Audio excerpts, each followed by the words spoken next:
Whether you're the dude who has a guy like Jamar Chase in the first round or some of these other injured first rounders, or maybe you're somebody who just got lucky, has a dude like Rashid Shaheed, maybe you auto drafted him, and he's popping off these first 2 weeks. You don't know if you should be buying him, selling him, holding him.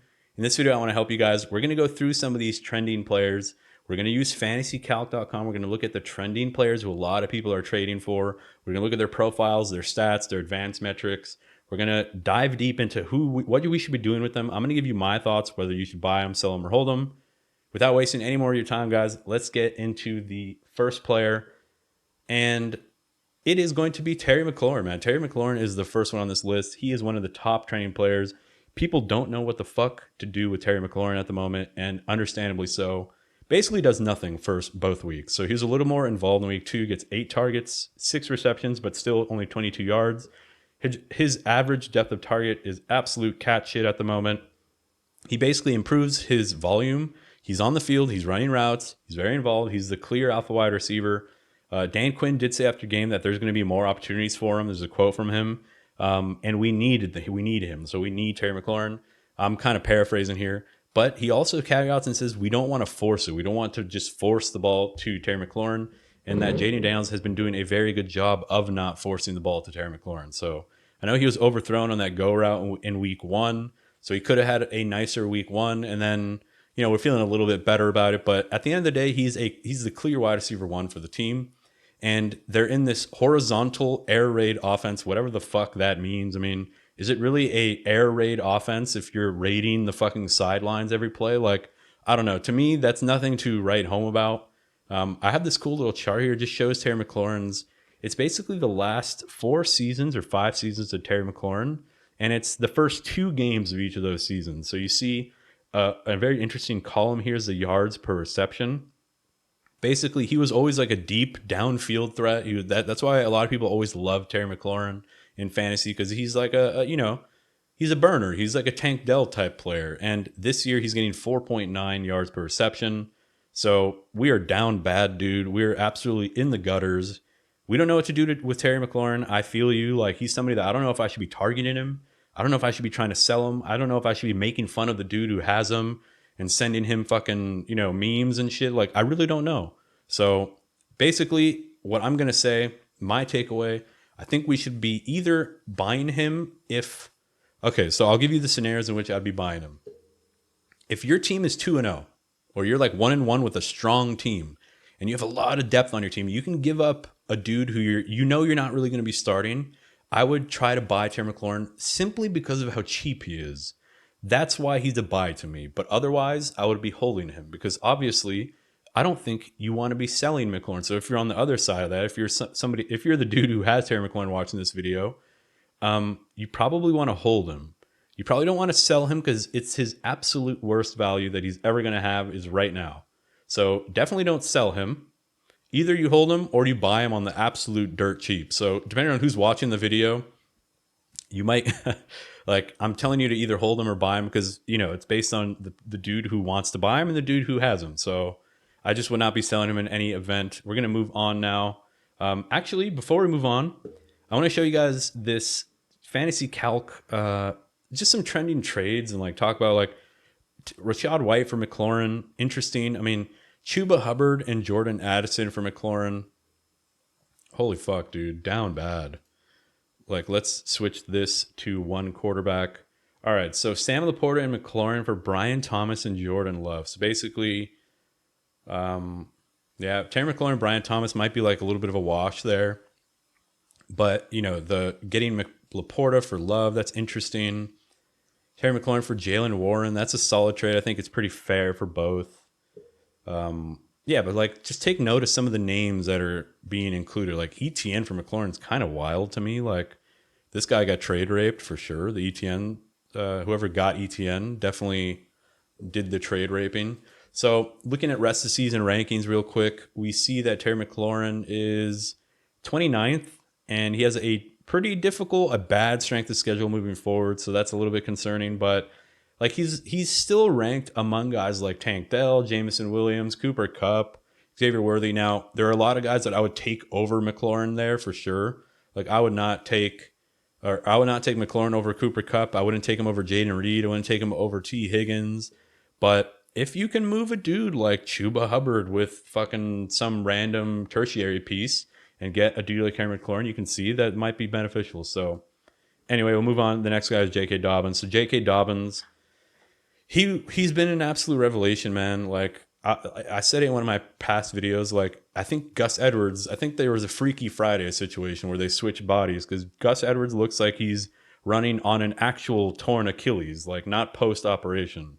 Because or maybe he slept with somebody's wife on the O line because there are no holes being open for him. Nobody's blocking for him. They're just letting the absolute like Tampa blitz get right into Gus Edwards' fucking dome.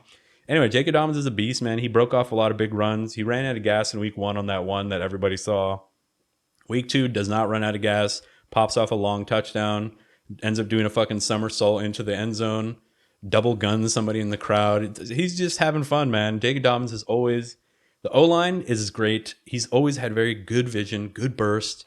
And I think he's only going to get healthier, right? Like the more removed he is from that operation, from the injury. But concerns, he's got a long injury history, so that's a risk. They have a brutal schedule, dude. So I need to show you this. There's a high chance they go 2-6 in the next 8 games. And check this out. So they play Pittsburgh next week. I think that's a loss. I think the Pittsburgh defense is so fucking ravenous. They're going to get after whoever it is. If it's a hobbled Herbert or if it's Easton Stick, then I will pray for the man, dude. Like bring some fucking holy water, bring some garlic, whatever you need, because that man is going to be possessed on cursed ground, on hallowed ground. Easton Stick is going to get eaten for breakfast, lunch, and dinner. Herbert will too, dude. The guy's not very mobile at the moment. And then they play Kansas City. Then they have a bye. Then they play Denver. Maybe they win that Denver game. Maybe. Like, you just never really know in these divisional games, right? They probably get skunked by Arizona. They probably get skunked by Kansas City, going back. They get skunked by Saints. Skunked by Cleveland, also a fantastic defense. I think by the time they play Tennessee, they've got 1 win under their belt, in addition to the 2 wins they already have. So that's why I think it's like a brutal schedule. I think J.K. Dobbins he's been profiting off of like dominating the game script and being ahead so that they can just really feed the run game. But I think moving forward, it's going to be tough sledding. So maybe this might be the chance to sell him. That's why I do have him as a sell. I think his value is the absolute highest it's going to be all season, considering this fucking brutal schedule they have ahead. And by the time they get to week 10, what are they? 5-6, middle of the pack. Maybe there's maybe there's some more injuries. I don't know. It could be brutal. And chance of re-injury playing against these really strong teams. So he's a sell for me. Moving on to the next guy. Calvin Ridley, another trending player. Actually, my bad. I'm going to go back to the rest of season rankings just to look and see if there's anyone that we might want to trade for Jake. So J.K. Dobbins, check out that 1 star on strength of season. I'm going to zoom in so you guys can see. So J.K. Dobbins is here, 23rd. 1 star strength of schedule. Absolutely brutal. And he's being ranked among guys like Rachaad White, Aaron Jones, Tony Pollard. Give me Tony Pollard any day of the week. If you can flip J.K. Dobbins in a package for a Tony Pollard or a fucking Brian Robinson or anyone ahead of him, like any of these names ahead of him, I would take for sure. Even some of the names below. So like, I think I take Jaylen Warren over Dobbins. And there's quite a disparity here on the rankings. So if you can flip J.K. Dobbins for Jaylen Warren today, I might heavily consider. I know that might sound crazy. I know a lot of people might fucking flame me in the comments, but I think I would do it, man. I think I'd try to flip Jaylen Warren. No one else down here is really that exciting. Like if you can take like a Javonte Williams, package him with like, I don't know, Gus Edwards for JK, or I'm sorry, if you can get Javonte Williams by basically trading J.K. Dobbins away, you get a Javonte plus a piece, plus like maybe a wide receiver 3 or something, I would do it. Because I think Javonte and J.K. Dobbins have a very similar profile in my opinion, both like off of injuries, used to be very dynamic and effective. J.K. Dobbins had a good schedule. The fucking Javonte Williams had a tough schedule to start the season. So do with that what you will. We'll go back to Calvin Ridley. He's the next guy. He's also a very trending player. Also, what the fuck do we do with Calvin Ridley? A pretty poor showing in week 1, but then absolutely pops off in week 2. Only 6 targets, but 4 receptions for 77 yards, gets a touchdown, gets that long, deep touchdown pass where he catches it like, I don't know how it gets fit through that window. So take that away. He's only 3 for 30 and no touchdown, but he does get a rushing touchdown in the game. So it's not actually here, but he scores a 10-yard rushing touchdown. So pops off. The crazy thing about Ridley is that he's got 60.2% air yards for the Titans. So he's getting anything downfield is all him. Keep in mind, DeAndre Hopkins is injured. So once DeAndre Hopkins is back, maybe it changes, but he's the clear alpha wide receiver either way, in my opinion. So anytime they throw deep, which is a lot, he's the dude. That's what we want, right? That's the type of player that we want. Now, Brian Callahan had a quote back in March where he said, "You're looking at a very similar role that Jamar Chase played in terms of his ability to move around the formation, use him in motion. He's got such a unique skill set. He's got great quickness. He's got great speed. He can run all the different routes." So they were hyping him, gassing him up in the offseason, saying that he's going to play that Jamar Chase role. That's what we want, dude. And because of that, he's a hold for me. I will hold Calvin Ridley. We want alpha wide receivers on pass first teams that actually pass the ball down the field, right? So if he's in that Jamar Chase role, but they're actually willing to pass down the field, well, fuck, he might be more fucking valuable than Jamar Chase, right? Like, Jamar Chase is getting an average depth of target of like 3 yards at the moment. It's fucking infuriating. And that's why Jamar Chase is the next guy on the list. I'll go back. We'll look at some values of Calvin Ridley, but I think I remember he was going around that same like Terry McLaurin area. Yeah, so he's actually further down. So if you could flip like Tank Dell for Calvin Ridley plus a piece, I would do it. I think Calvin Ridley is basically Tank Dell without competition, right? I think he's basically Amari Cooper, but with a better passing environment. So if you can flip Amari Cooper for like a fucking Calvin Ridley plus, you'll get a piece, right? You'll get Calvin Ridley plus like, a deeper running back or a deeper wide receiver. So those are some of the trades I'd be making. Next guy is going to be Jamar Chase. I got to fly through these. I know I should maybe talk more about some of the potential trades, but Jamar Chase has been brutal. 6 receptions for 62 yards, a pretty poor, close to the line of scrimmage. There's only like one pass that he caught like 20 yards down the field. Brutal, right? But he still gets 9 fantasy points. It's not the best. They lose the game. Against Kansas City, the Bengals as a whole play way better, but Jamar Chase is absent. He's just not a part of the game plan. He's getting absolutely taken away from double shell coverage. There's a safety over the top, and McDuffie was basically just shadowing him most of the game. They try to move him around the formation, get him into the slot and stuff. There were a few times where McDuffie wasn't on him, but for the most part, he was kind of getting clamped. At the moment, like, teams are just playing to take Jamar Chase away, but once T. Higgins comes back, it should be better. Yeah, as I mentioned, bracket coverage the first 2 games, Commanders. But I will say, in week 3, the Commanders have allowed 6 passing touchdowns. They're the absolute worst passing defense. Higgins could be back. He gets moved around quite a lot, as I mentioned, and he's the 3rd ranked on rest of season rankings. So back to this list. Here he is, number 3, Jamar Chase up at the top. A pretty decent average schedule, strength of season, or strength of schedule, so not bad. I want to show you this quick chart. It's the Bengals pass rates. So the Bengals are number 1 in the NFL in pass rates on every down. So they're 15% above the average, 11%. So on first down, second down, they're above in all categories. I don't know, that fucking quality looks like cat shit, but yeah, they're number 1 in every. They're green charts all over the place. They pass the most at the moment. Their run game is pretty much absent. So he is a buy or a hold. So if you have him, hold him. Do not fucking trade him before this Commanders game, unless you're absolutely hurting. And if you can get him, if you can buy him, he's still pretty expensive. And most people who own Jamar Chase are probably like, well, why would I give him away when I had to face tank those first 2 weeks that were gut dog shit? Well, I'd give him away right before a potential blow-up game. So it might be tough to get him. Although I will say his value is probably the lowest it's going to be. Like, I think after the next couple weeks where he has 2 good matchups, it's going to be brutal trying to get him. But yeah, I'd pretty much trade almost anybody except for Jefferson and CeeDee Lamb, obviously. I'd give up Amon-Ra, I'd give up A.J. Brown, Mike Evans, Tyreek Hill. Pretty much everyone on this list I would trade for Jamar Chase. So whatever you need to do to make it happen, I would do it. Next guy is Rashid Shaheed. As I mentioned in the intro, Rashid Shaheed he's a tough player to figure out, man, because that offense looks so damn good. He basically does not get in a lot of volume. He's not even getting that many snaps. 68% of the snaps in week 1, 66 in week 2.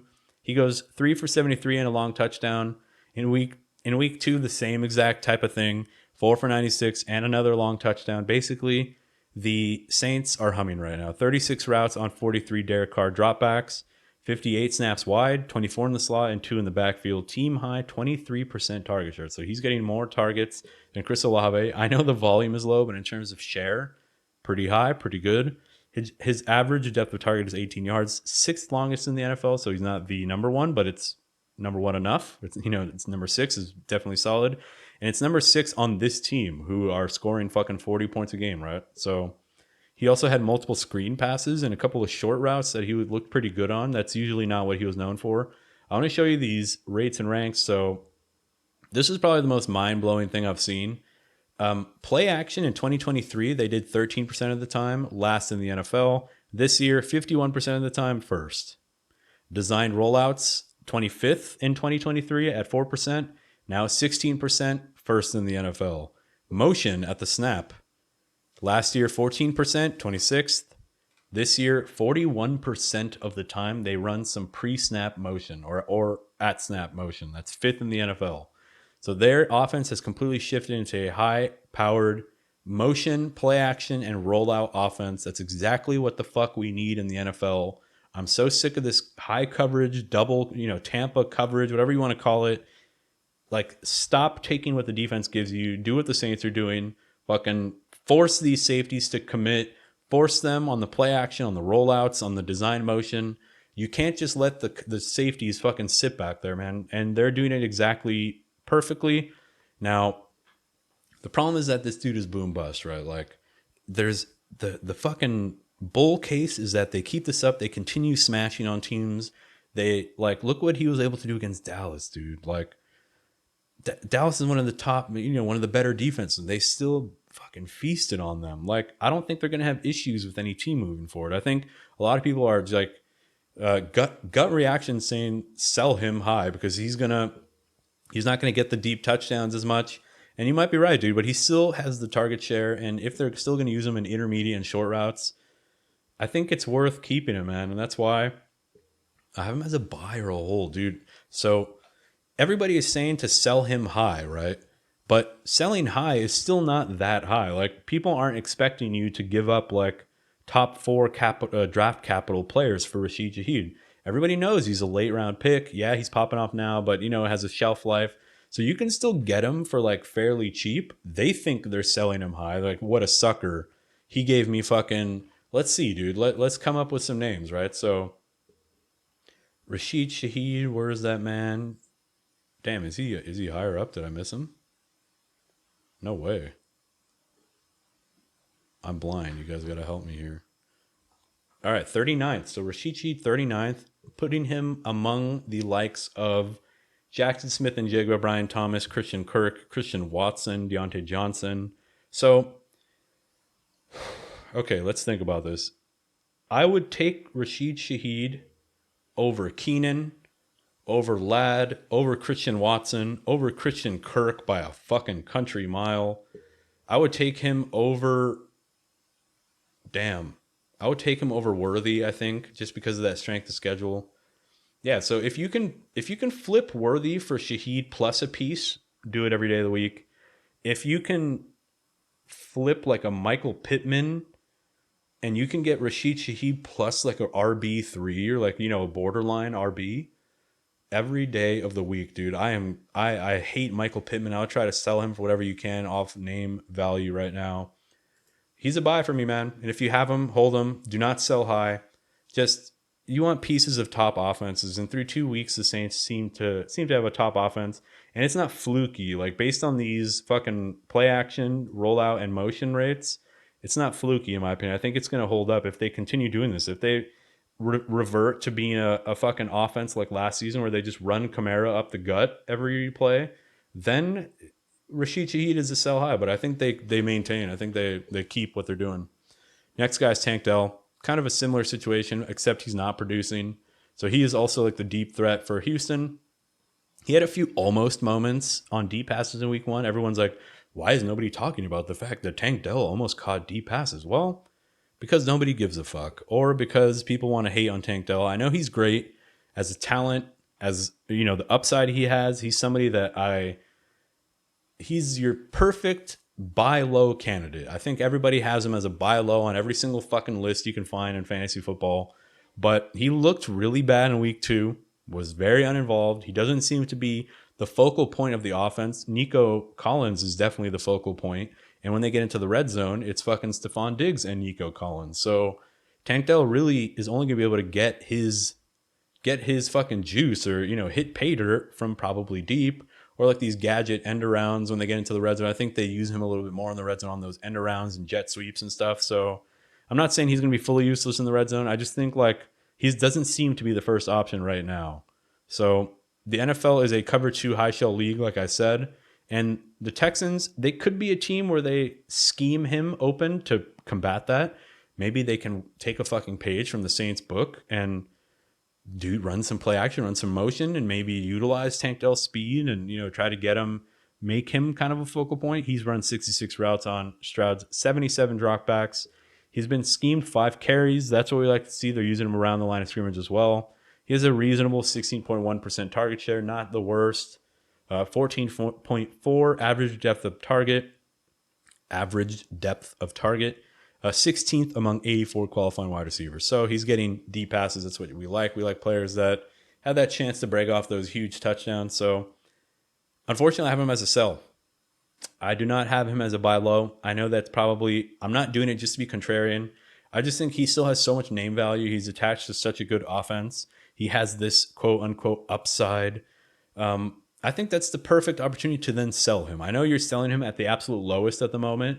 That's why it's almost like a sell/hold, like hold until you can sell for a value you're comfortable with. But the reason I put sell is because a lot of people are like, even though he's been shit and even though he's clearly not the focal point of the offense, people are still like, they want him. People want to buy him low. And I know most people say, I'm going to buy him low, but they end up paying fucking premium prices even when they think they're buying low. Like he was included in a trade recently. Let's actually check out. He's the perfect player to check out the calc. Somebody, you know, one of my league mates offered me like Tank Dell and Debo for Jamar Chase. And I was like, I had to think about it for a second. I was like, damn, that's actually not a bad trade. Like I would have done it if my injuries weren't so bad. Like I can't sit on Debo, and then I thought to myself, I'm like, well, wait a minute. Like Tank Dell has been ass. Why am I valuing him so much in this trade? Why am I thinking like, oh my God, he's going to help me so much until Debo comes back? He really won't. Like, let's look at some of these trades. Tank Dell for Brian Thomas. Brother, I might take Brian Thomas in that. I might.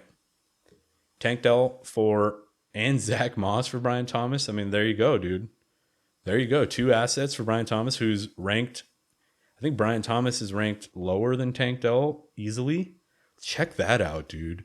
Tank Dell at 27, Brian Thomas at 38, and this dude fleeced this man and got Zach Moss as a throw-in, brother.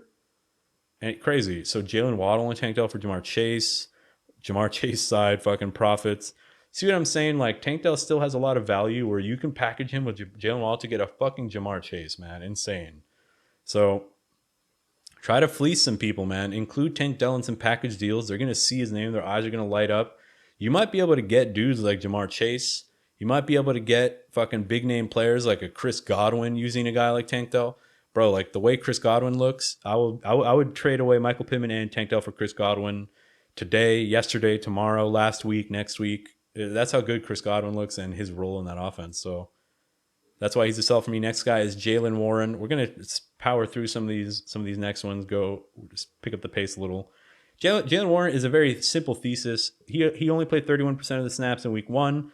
It moves up to 48% in week 2. His involvement is increasing. They're a run-first team. We all know the Saints have a very good defense. They want to grind the ball. They want to grind the clock, time and possession. Jaylen Warren is the dude with juice and electricity. Najee Harris has been getting a lot of work, so much volume. I think it's going to revert and it's going to be a little bit more evened out as the season goes along. We're back to this cat shit graphic that I found.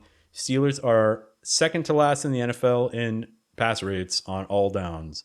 So they're below the average on most downs. That's what we want to see. They're a run first team. Pick up a guy like Jaylen Warren, who is obviously very cheap right now. He hasn't really helped fantasy owners very much, so people might be wanting to get off of him now. So yeah, he should be like a flex moving forward. He's a hold if you have him. He's obviously a buy if you don't have him. So, oh shit, that's it, dude. That's the fucking video. That's the list. Jaylen Warren was the end. I hope you guys liked this video. I hope you enjoyed it. Hope you got some value from it. If you did, man, I would appreciate a like and a sub. Let me know what you guys think. I already want to know what you think about fucking Tank Dell saying that he's a sell candidate. I can't wait to get flamed by you guys.